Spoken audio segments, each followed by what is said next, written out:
Okay, so good evening, everyone. I'm Alvin Marcelo. Thank you for joining. Sushil, happy to see you. Sonali, Rachel, Dr. Peter C., Muhammad Jurgen, Donna, and of course the AeHIN team. I'm Alvin Marcelo. I divided this talk into two parts. The first part is a walkthrough of the proposal itself, the SVC or the Smart Vaccination Certificate Release Candidate 1. Derek Ritz, who is a member of the Regional Enterprise Architecture Council for Health, is kind enough to share with us these slides. I'll go through a very quickly to the executive summary, introduction, guiding principles. I won't deal too much on the details of the requirements, and I'll go straight to the national SVC and global SVC architecture because I think those are the relevant ones. Of course, please, you should read the document yourself, and we will share the links later on in the slides. Essentially, the Smart Vaccination Certificate documents the vaccination claim in a way that can be cryptographically verified. It can be purely digital and stored, for example, on a smartphone or a cloud-based server. Alternatively, it can be a digital twin of a traditional paper home-based record. It is a faithful record of vaccination event. It is not an immunization passport, immunity passport. So SVCs have benefits over purely paper records. They have anti-fraud capabilities. The digital twin is a document of record. The paper card or any digital version, such as a QR code, is a document of convenience. The key use case says supported are continuity of care and proof of vaccination. Four key design principles: equity, accessibility, privacy, and together scalability, reliability, and sustainability. And in support of the SVC initiative, WHO will operationalize a public key infrastructure-based global trust framework leveraging a WHO-hosted public key directory, which is one of my questions later on. So here's an executive summary. There will be a WHO public key directory at the global level, and then in each member state, they would have a copy of the global list and their own country PKI system. The key SVC related assumptions pertaining to WHO are that WHO will not have access to any identifiable individual data. They will not receive or process personal health data, only public keys, and they will determine the core data set and the related data standards, such as structures and semantics. And the assumptions for the member states are that it will be up to them to determine the format in which to implement the SVC, whether it's going to be on augmented paper, smartphone, or something else. There can be multiple point of service solutions depending on the context of the member state. They will be responsible for implementing the policies necessary to support the SVC workflow and up to them to determine the mechanism for unique identification. And the purpose of the SVC document is to be an implementable standards-based specification. Solutions that adhere to the SVC specification will be interoperable with each other.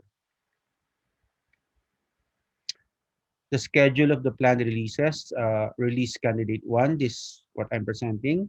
Release candidate 2, after reviewing the comments, will be published end of April, where they will flesh out the QR code specifications, the ethical privacy and governance considerations, and the global trust framework. Another set of comments, we'll probably have another webinar like this for RC2, and then RC3 end of May, and then finally version 1 at the end of June.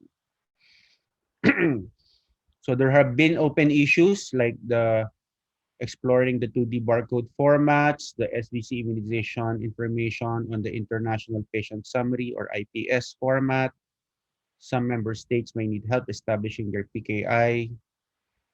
And there are closed issues like the PKD. They're going to be using the ICAO PKD design, which is now being used by e-passports. The SVC core data set has been finalized. The SVC's normative code system will be ICD-11. The SVC data model will be based on FHIR, Implementation Guide of the International Patient Summary. The principles, as I mentioned, are as follows. The purpose, the primary Purpose would be continuity of care and proof of vaccination. And the slides, I'll ask permission from Derek to share the slides, but actually these are just copy pasted from the PDF document of the proposal. I will not go in detail through the all of the requirement slides, but essentially, the Smart Vaccination Certificate captures the interaction between the subject of care and a health worker when the vaccine is administered. And the transaction is recorded, and this is encrypted and shared in a shared health record repository. And this is managed by a PHA, or a public health authority, in their Smart Vaccination Certificate registry. So there are three types of models right now: a paper first, an offline digital health, and an online digital health. Okay. So the care workflow implications: at paper first, there will be a time delay between point A and point B because you're using paper. For the offline digital health, that some steps would be executed in the digital health solution rather than in the paper register.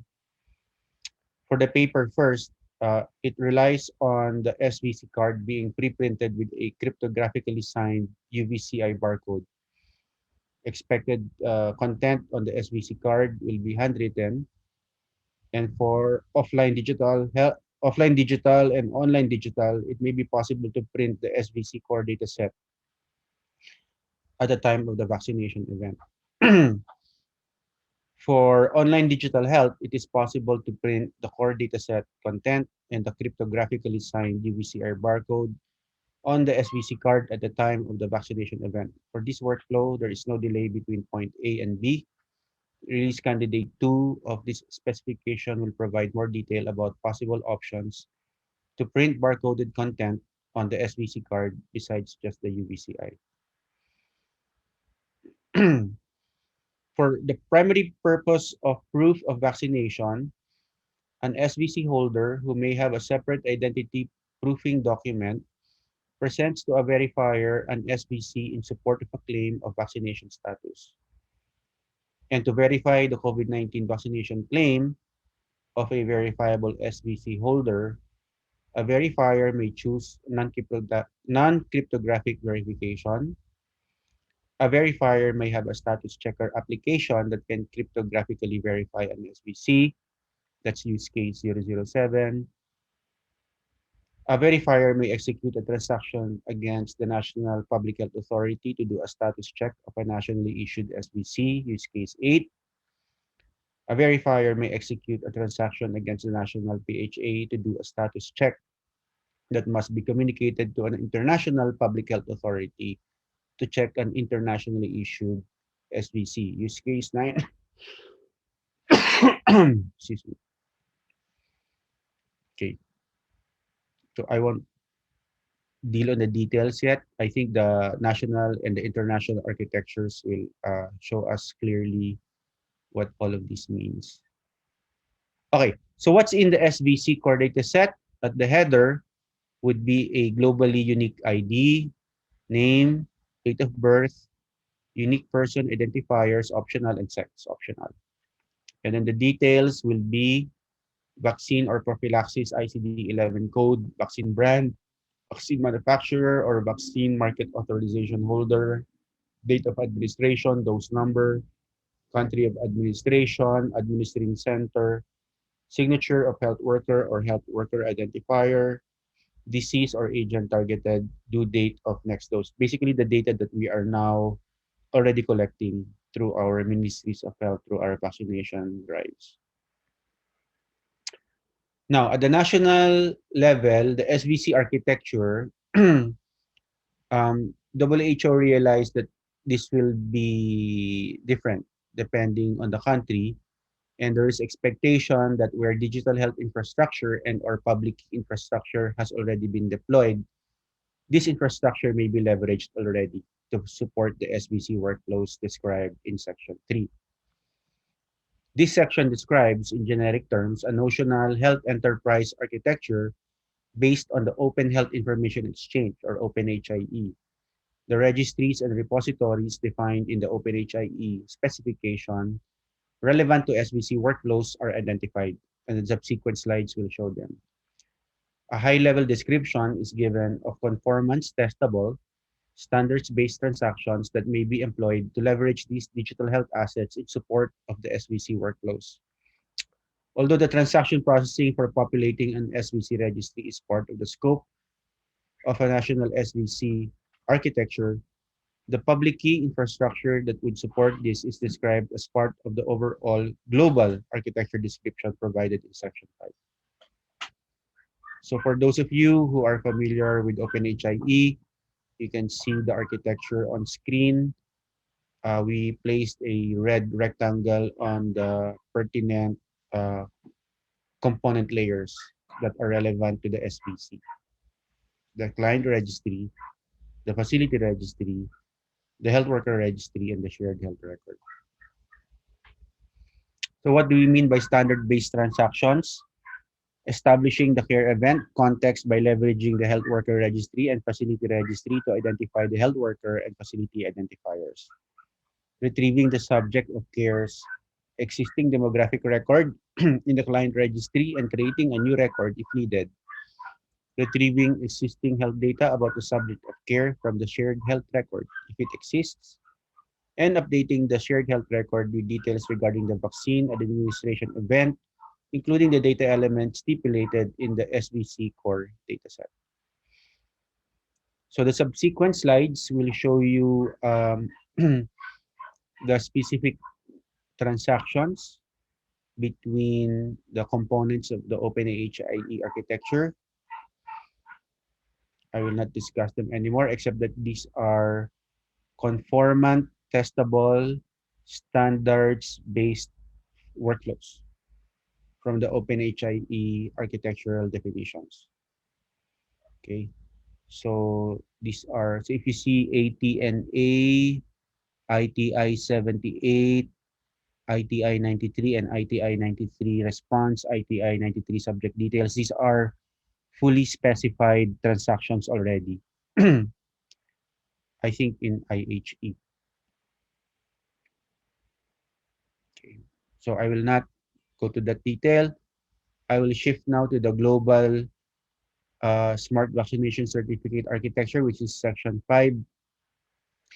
And I think this is crucial for us to understand now that we are in the audience, we are representing different countries, that the design of the global trust framework was based on the following principles. One, given the motivation to rapidly implement smart vaccination certificates in the service of the fight against COVID-19 pandemic, WHO favored proven architectural approaches that were demonstrably and reliably implementable at global scale.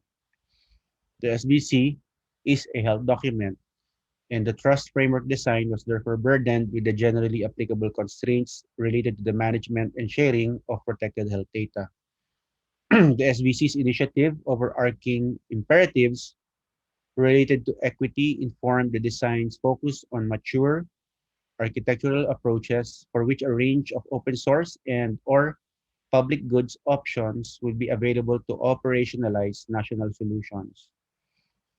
Respect for member state sovereignty, architectural choices were favored that would give member states broad freedom within the engineering constraints of having to support interoperability across disparate technologies and solutions that are already implemented. WHO will not become a holder of personal health data nor a party to transactions that convey personal health data. Architectural approaches must cast WHO as an enabler and facilitator of direct member state to member state interactions. The design must accommodate federations of regional trust frameworks that can be connected to and interoperate within the overall global framework. And I think this is where AeHIN as a network would like to contribute to be able to build that regional trust framework through sessions like this, where we can come together, discuss, debate, and agree or disagree. Okay, so these are very technical documents already. I hope that there's an engineer, maybe Jorgen can explain this later to us. 1, 2, 3 is the process of issuing a smart vaccination certificate, and the red 1, 2, 3 going to the left is the verification process. Okay, so I will skip these slides. Forgive me because these are very technical to me. I am comforted by the fact that all of these are specified already in existing documents. And if we show them to our technical people, it will make sense to them. Jürgen, correct me if I'm wrong with my statement. So I'll go to the implementation step slides that basically say, number one, to begin, a national public health authority would establish a public key infrastructure and operationalize a national public key directory or NPKD. Number two, leveraging this PKI, the public health authority signed UVCI barcodes can be added to paper vaccination cards to create SVC cards. Number three, SVC cards can be employed to support the continuity of care scenario. Number four, the SVC core dataset, once captured to a digital health solution in a format compatible with the HL7 FHIR International Patient Summary Standard, may be leveraged by the Public Health Authority to generate signed SVC documents and save them to an SVC registry. Once populated in the PHA's SVC registry, digital or paper SVCs issued by the PHA can be verified. And lastly, participation in the WHO Public Key Directory operationalizes the ability to verify SVCs issued by the international public health authorities. This may be important to the resumption of travel and tourism. So feedback is welcome. We will now transfer to my second set of slides, which is a Mentimeter, where I hope we can discuss and do some polling. Any questions for now, Dr. Fazila and anyone on the call? Just turn on your microphone. There's only 25 of us, but one at a time, please. Hello, Alvin. Go ahead, Dr. Bunchay. I just to inform our region or our group that the trust framework is one of the debatable issue now among country in European and WHO. Why? Because of the Martin from Estonia and a group reading he is also the DTAC, and he and the group that support the distributed VC verification certification and SSI technology of W3C. To me, I think that they argue that the national PKD to build the PKI in public key infrastructure in each country will be widening the inequalities between the developing countries and lower middle income country, because of not every country has a PKI in public key infrastructures, and to build up with their experience to build up the NPKD is not the easy task, and it will be has a lot of investment, and also the major is the lack of the human capacity or the in the country to do that. That's what their argument. Dr. Bunchay, I thought WHO will put up the PKD. The PKD each country have to have, and then sign to the international PKD, which is WHO will hold that. So the trust framework is that every country will have the PKD, NPKD, National Public Key Directories. But the another argument that the PKD, NPKD, or the PKI, the public key infrastructure, are advocated by the ICAO, International Air Civil Air Organization, aviation organization. Yeah. So that just to inform the group, I am, the document, the RC1 document is very technical. Even I listened to the presentation for several times. I still confusing and not understand all of the three parts of the works of the SVC. The first part is about the data set and also the business model which delay risk. Working on that, the data set used FHIR, there is no issue, and the coding system and also the open HIE, or there is no issue. The second work stream is about the identification, credential, and the third part is about legal, ethical, and the second part include the trust framework, which is I don't quite understand to all of those. And the third one is more philosophical about the ethical, social, and debating. So there is at least 5 major stakeholders that the Department of Digital Health and Innovation, that WHO gather, is the ICAO, IATA. IATA is the International Airway Travel Association, right? Which is very advocate or very would like to have the vaccination passport. The third one is the International Health Regulation, which is a part in the WHO, IHR. Another one is the immunization, workforce, which is working, which is already the part in the WHO headquarters.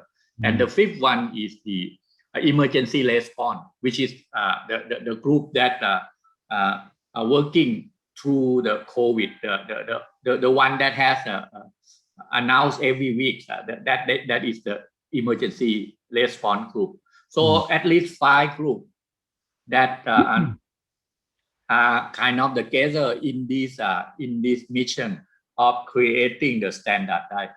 The digital health Department of the Digital Health Innovation has the motivate that we want the interoperability between the information, which is they are scoped in only two use case to verify the vaccination event. They don't verify the immunity, and they don't in this work use case it not verify the talking about the past vaccine passport, which is they can proceed to that, but it need a lot of consensus, because of with the passport, then you will be widening the inequality for the country that don't have very slow on the vaccination or something like that. So the use case, they only working on the 2 use case. The one use case is verification of the vaccination event. Another use case is the continuity of care, which means that that person already have the vaccine. So another authority or agency will know what vaccine that they have and do they have the first dose? Do they should have the second dose? And what kind of vaccine that they are?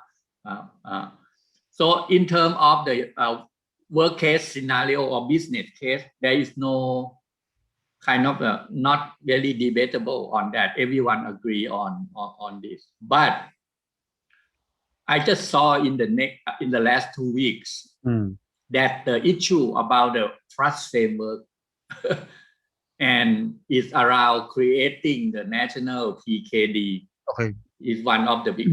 This is just to inform our group. So let me. I am the DTAX, the Digital Health Technical Advisory Group. I participate in most of the 3 work stream, but I don't quite understand all the 3 work stream. I think the direct risk working more on the interoperability. The work stream, the first work stream with more about the standard data set, the business use case, and also the interoperability, and Dilek also advocate the open HIE architecture and IHE standard profile into this kind of into these works. Okay. So this is the current situation among the SVC, but I think the WHO headquarters will proceed on that. The issue that they the group that lead by the Estonia that argument about the NPKD, not they said that the decision of the NPKD or the use the PKI infrastructure are not very transparent. It's kind of the closed door design that to have this kind of the trust framework. So to be disclaimer that I don't quite understand in both sides. But I realize that to create the PKI infrastructure nationally is not easy. Yep.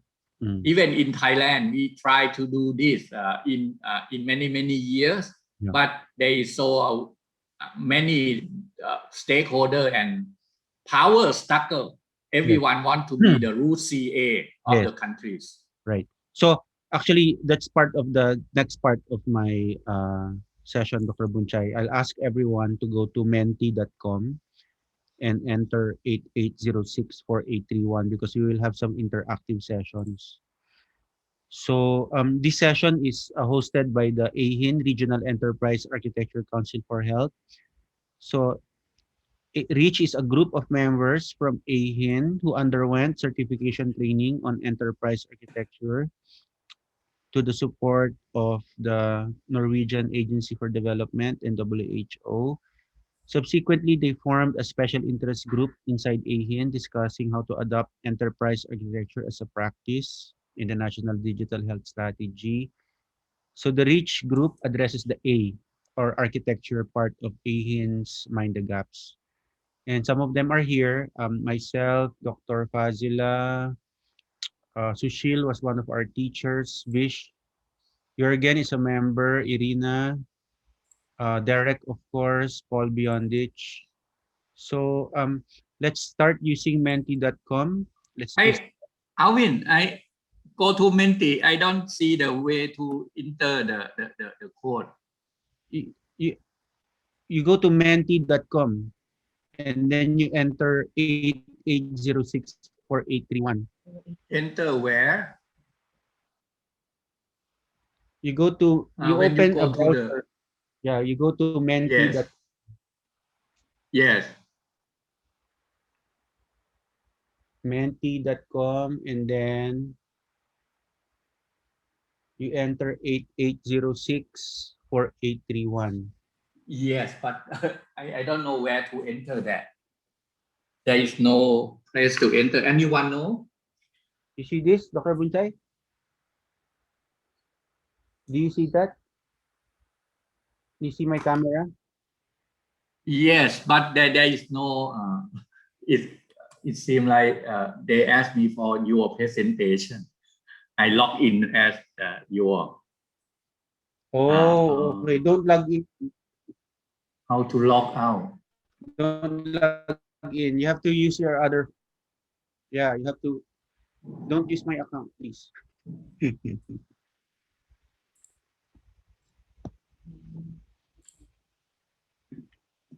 Okay, let's just do attendance check.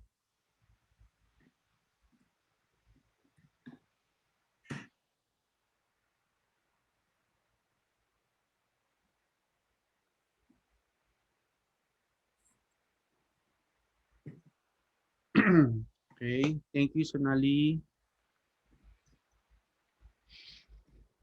I see Dr. Chamika, Rachel, hi, you're again, Dr. Fazila, Jong, hello. Please, sometimes there's a delay in uh, seeing your name on the screen. Don't worry, just type it. Okay, we have 26 people, so, and I only have 10 right now. Maybe let's have at least 13, 50% responding.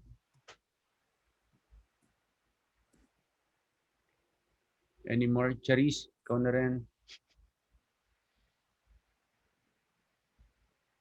Okay, Dr. Fim, please join the survey. Isabel, please. Thank you. Dr. Jakir. Okay.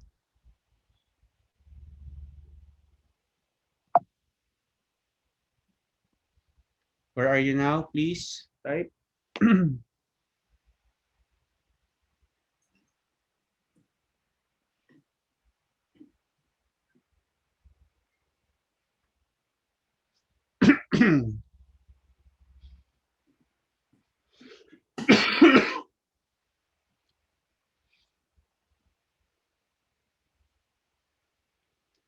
Oh, Timor-Leste. Jurgen, you win the prize. Farthest. Thank you. Okay, very good. Thank you. So this will become part of our comments also that we had, we had this consultation and we had so many representations from different parts of the world. Thank you. Okay, just very quickly.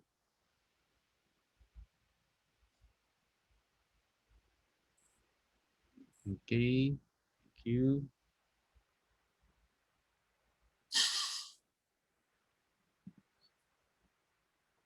Okay.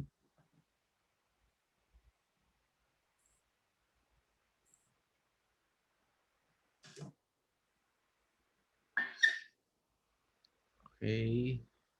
You. Okay. Now let's go to the hard questions. So we've discussed some of the key elements. Hopefully we can clarify concepts as we go along. We already had slides like this. I showed this already to you.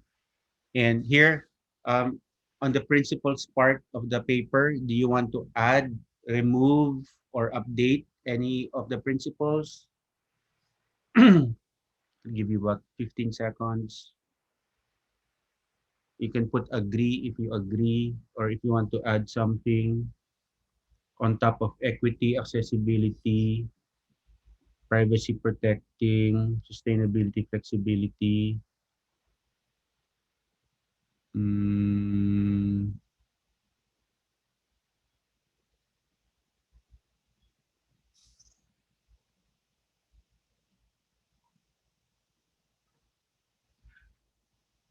address inequalities, okay. You can submit more than one,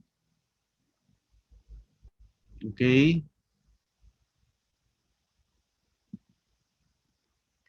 And then for primary use case scenarios, they mentioned two: continuity of care and proof of vaccination.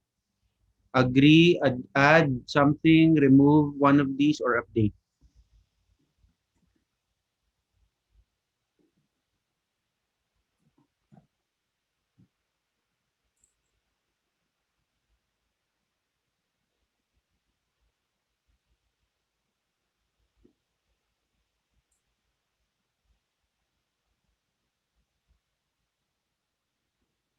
Okay. I think there's consensus there. So this, I think, is the question that Dr. Bonchay was raising earlier. Do you have a national public key directory, or do you have country signing certificate authority? And I think this is where we could probably really leverage this consultation, that we consulted so many countries, and this is the I think this is what Dr. Bunchay mentioned, that not many countries have this. Can I hear from the one who answered yes? What country is this? Donna, is that America or Austria? Jürgen. That's me, Austria. So how long have you had this CSCA in Austria? We have a governmental-driven certificate issuing entity, which is issuing the certificates for the citizen cards. So which ministry or agency is the one responsible for this in Austria? Yes, and I guess this authority will take care on this thing. I'm not absolutely sure, but this is the Austrian entity for digital signing issues. And so you have one yourself as an Austrian? Yeah. How did you get that? I mean, did you get that at birth, or when you applied for a job, or? No, it was erected, I think, 10 years ago or so. Mm-hmm. And then it was a volunteer process for citizens to apply for such a digital citizen card, mm-hmm. which is still in progress. I don't know how many % actually have one, mm-hmm. but it is still in progress. But related to the Green Pass in Europe, I guess this authority will take care on such kind of certificates too, mm-hmm. Because it's a certification authority, governmental managed. But you know what, Jürgen, I thought Thailand and Malaysia had this already, because they already have national IDs with the, with the Java SIM chip in the ID. Dr. No. I think it different issue. It is a digital signature or something. But the registry, the civil registry and ID in Thailand, held by the Ministry of Interior, they don't have these kind of the services. Okay. The digital signature already done kind of there is no national, some group of network, some telco, they provide these services, but this is just them. They many group. Establish that they create this digital signature and be the CA, but there is no national CA. I would like to ask Jürgen about the. Do you know that the argument that to create this national CA to get the NPKD, the National Public Key Directory, is this difficult, and is it? Has to put a lot of research to establish that, resources to establish that, not just the money, but also the technology and human resources. Yes. I mean, I cannot say much about it because I was not involved, but I know that it's not a small issue. I mean, it's a rather medium-sized authority. So yes, it's nothing small to establish, but it serves many purposes, and it's good to have it in the country. Thanks, Jürgen. My CAD, Dr. Fazila, in Malaysia, you don't have this yet? I think she's offline. Okay, next question. Do you have an electronic immunization registry in your country? Because this was specified in the release candidate.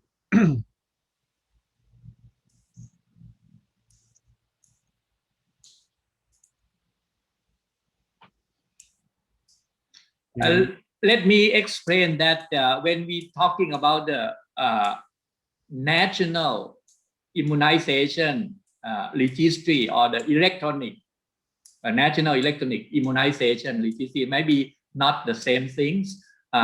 For many countries, I think the department of MOH, they do have some immunization, but not like the European or the American, or they have some organization that integrate, or maybe in the US, maybe the state, not the whole country. But many countries in Europe, they have a national immunization registry, and many of them are electronics, but not of them are electronic. And I think they just recently have a guideline on the national immunization information system, which study almost 10 countries about how to about the validity of functioning of the national immunization information system.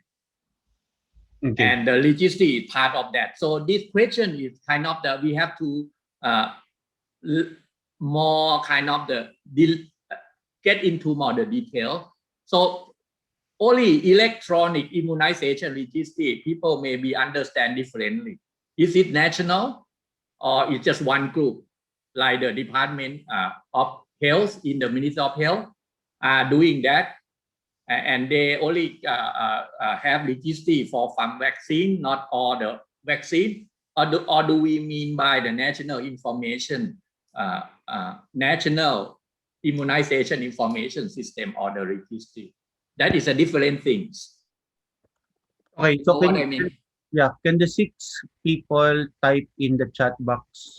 Those who have yes, those who answered yes, can you please type your country name in the Zoom chat box so we can see what countries these are? Okay, Austria.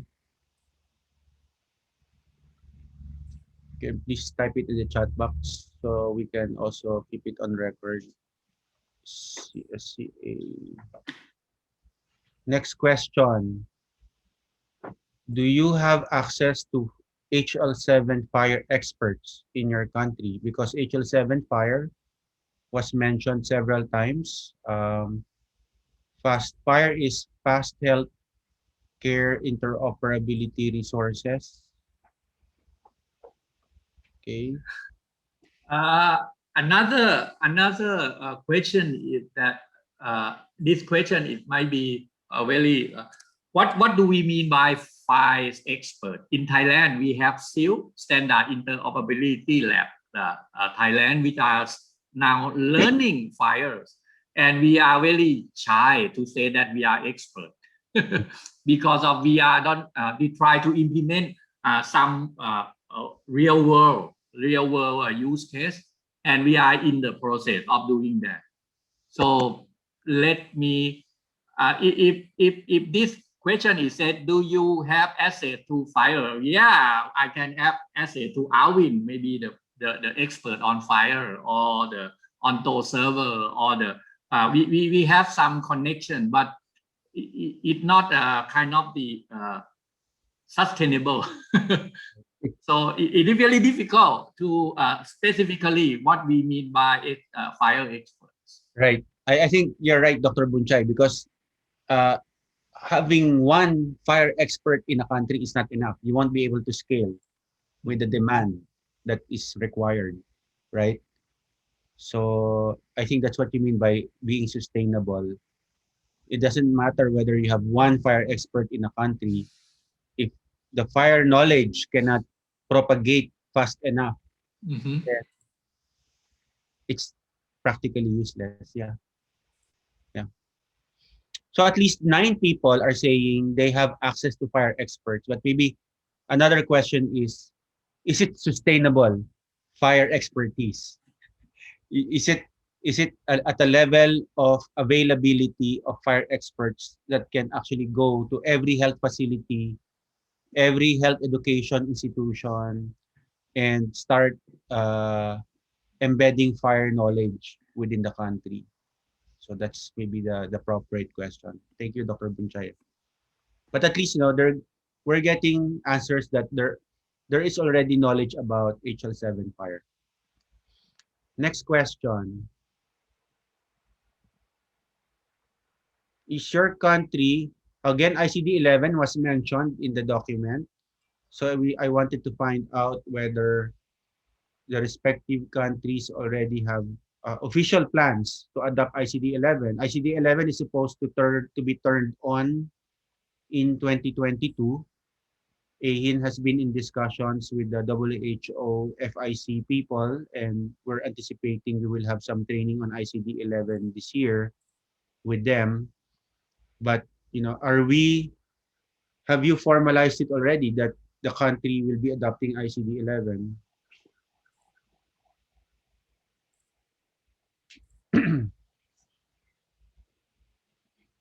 Okay, so not many yet. So for the information of everyone in the call, please expect some trainings on ICD-11 that AeHIN will offer together with the WHO FIC people. So we hope to see you then. We'll try to divide it at least into two types of trainings, the policy people and the technical people. Thank you. And the reason we're asking these questions is because these concepts are in the release candidate 1 document. And so if we are answering a lot of don't know and know on these questions, then this is something we can feed back to the WHO proponents of RC1 as gaps in case the SVC process moves forward. They should watch out for these gaps. And that's the end of the comment period. So I'll open the floor now for other comment questions from the audience. Jürgen, you want to say something? Yeah, no, actually, I have a question. You sent out this Google Doc where we shall collect our comments. Yeah. I've put some in it. What happens with them now? So, but the way I propose we do this is visible to everyone in AeHIN, and if they want to add some comments, they should put it there. They want to share it. Anyone who agrees with it can also submit it individually and say that I also agree with this comment. I will submit it and put it as an AeHIN comment. I will submit also individually. I think, but the point of having this network discussion is that if there are recurring comments of the same nature, then it gets higher in the scheme of things in the evaluation of the people who are writing the release candidate. So feel free, but I'm sensitive about attribution, so I ask everyone to put their name if they're contributing to that to a comment, so that at least they have proper attribution that they were the ones who made that comment the first time. Alvin, can I make another comment? Sure. On the document? Yeah. So I have made a cross-check also with the European eHealth network specifications. You might know that Europe is working on the Green Pass. I'm not sure if that you're aware of that outside of Europe, but this is a very big project in Europe, which has been done among the 26 member states in a tremendous speed. And they have released the specifications recently in March. And I've done a comparison. It's pretty similar. It's not 100% the same, but it's pretty similar. The minimum data set elements are quite overlapping. I would say 90%. So at least that's a good sign that there is some kind of convergence on that level already, although it's not 100%. My comments go into the direction to get it a little bit closer. I mean, the ideal setting would be that we all work with the same minimum data set, obviously. What I have seen is that countries having implemented their national immunization certificates are working with even other minimum data sets. Yeah, I mean, that's matter of fact, but just that you're aware of that, this WHO document is, from my perspective, a quite solid piece of work. So who is the international public health authority behind the Green Pass, Jürgen? The European Commission. European Commission, EC. Okay. Jürgen, is that the eHealth network products? Yes, the eHealth network is the highest gremium within the European Commission working on eHealth. It's populated by all the ministries of health of the member states of the Union. eHealth network work is kind of the heavily the input to this SVC, WHO SVC, and I agree with you that a lot of 90% of the standard data set, but WHO SVC only focus on only 2 use case.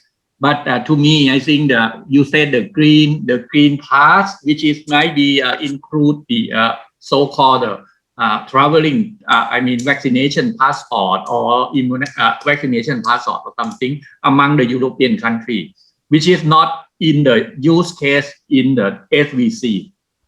The WHO are not right now still reluctant to advocate the vaccination passport because of the inequality challenge. Yes. To give the context on that, but for the European, I agree that moving very fast, and there also a lot of works in the North America, like Canada, American, and many companies like the IBM, Microsoft, and also several groups. All of these works are the input for the WHO SVC works in the last 2-3 months, and I did agree that this work in term of the data set, FHIR standard, Open HIE and IHE, it's not much argument, only the trust frameworks. And those are the one that just the issue just rise up on this. Dr. Bunchay, I realized Jürgen is the only European in the call. Jürgen, is your CSCA just for Austria or for the whole European Commission member countries? The one I've talked about before? Yes. No, that's just the Austrian one, just for our country. But is there something similar for all European Commission EU members? I don't know, but the European concept has the same, let's say, architecture, that there should be an overarching PKI to which all the member states PKIs are and authorities are doing a chain of trust. Right. It's also that Europe also has certificates for tests and for natural immunizations. That's maybe another difference. Yeah. So the 2 additional types of certificates, so to speak. But what this certificate actually opens, if you can enter a plane or a theater or whatever, is up to the country's decisions. So you get a certificate of another country, but it's actually basically the decision of the country, how much they trust it, and how much it opens the doors there. So that's a responsibility that's been moved to the member states. Okay. All right. I just post the designing and implementing an immunization information system technical report that commissioned by the European, the ECDE European, like the CDC in the European group. Into the chat box. I saw this before at almost the same time that the SVC projects initiated in WHO by the Department of the Digital Health and Innovation, with support by the DTAC, the Digital Health Technical Advisory Group, also working on this. And to my personally, I look at the vaccinate at that time. The vaccination had been realized around mid 2020s, and I saw this as the opportunity that use the COVID vaccination as the the starting up to build up the national immunization information system. I would recommend if you are in this in this area, go to this technical report. I try to advocate several groups in Thailand that we don't have the national immunization information system. Why don't we have one and use COVID vaccination as a startup to harmonize all the vaccination in the country? Because of they will talking about the similar thing, the data set, the functionality. But when you explore this kind of the immunization information system, you can scope it very small and you can scope it very, very. So who can we invite Dr. Bunchai to talk to AeHIN about this national immunization? I don't know. I just read the book, but it's not easy to read through. It's very boring document. But because but it's technical report. But if you interest, and then they have several sample like many countries. Like how the Norwegian do the immunization information system, how the European do that. Okay, so there are examples. Okay. So I'll ask Cha also. So Jürgen has shared some links. Please make sure you download the chat history, people, so that you have copy of the links. I'll also ask Cha to share the PDF of the WHO proposal, the link to the WHO feedback form, and the link to the AeHIN feedback form. So just to be clear, we're encouraging each one of you to give feedback directly to WHO. Okay, but if you want to contribute your feedback also to AeHIN, we have a Google document where you can put your feedback there. What's the reason for this? If I go there and I see a feedback that Dr. Bunchai wrote and I like it, I will also make that part of my feedback. And because these are items that are recurring coming from different people from different countries, then we hope that the WHO people looking at the feedback will see that there is a greater, there's a higher interest because the same concept feedback is coming from different countries. So that's the purpose of pooling our ideas and comments behind the AeHIN feedback system. But please feel free to submit your feedback directly to WHO. Don't think that we are filtering it out at AeHIN. We're just gathering all of your inputs and sharing ideas across different countries. Okay, so please make sure to click on download the chat history so that you have a copy of all of these links. Thank you to Dr. Bunchai and Jürgen for sharing the links, and to Charis. And we've reached the top of the hour. So thank you very much for joining us. Dr. Bunchai, final words.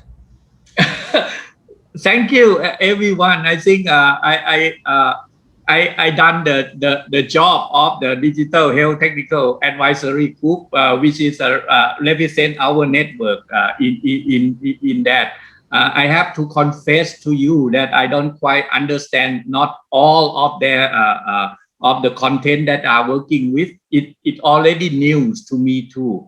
But I'll try to do my best to come up with the the up to date based of this kind of the development. To me, I think this is the issue that everyone should looking at, and to inform you more that the work of the SVC SVC works. There is hundreds of experts that apply to give the suggestion. Not just the 5 stakeholders that I just mentioned. The ITU also has a representative in that, and also many academics. There is very deep discussion on that, and it's very hard even for me to follow all of that. That to confess to you, I just to like Jürgen advocate the FHIR, the interoperability, but it seems like there is more than just interoperability of the content. The privacy, confidentiality, then ethical, the inequality, all these are the issues that had been laid on the table. And I don't know, this is just to inform you, and thank you very much for coming. I think this is a good start for us as a network to kind of together share the knowledge and then also the comments. And I think our voice will be heard by WHO, for sure. Thank you. Thank you. Thank you. So don't forget, April 12 is the deadline for WHO feedback. We will have another webinar maybe 1 month from now to talk about our feedback for release candidate 2. Good night, everyone. Thank you. Everyone, thank you. Thank you. Bye.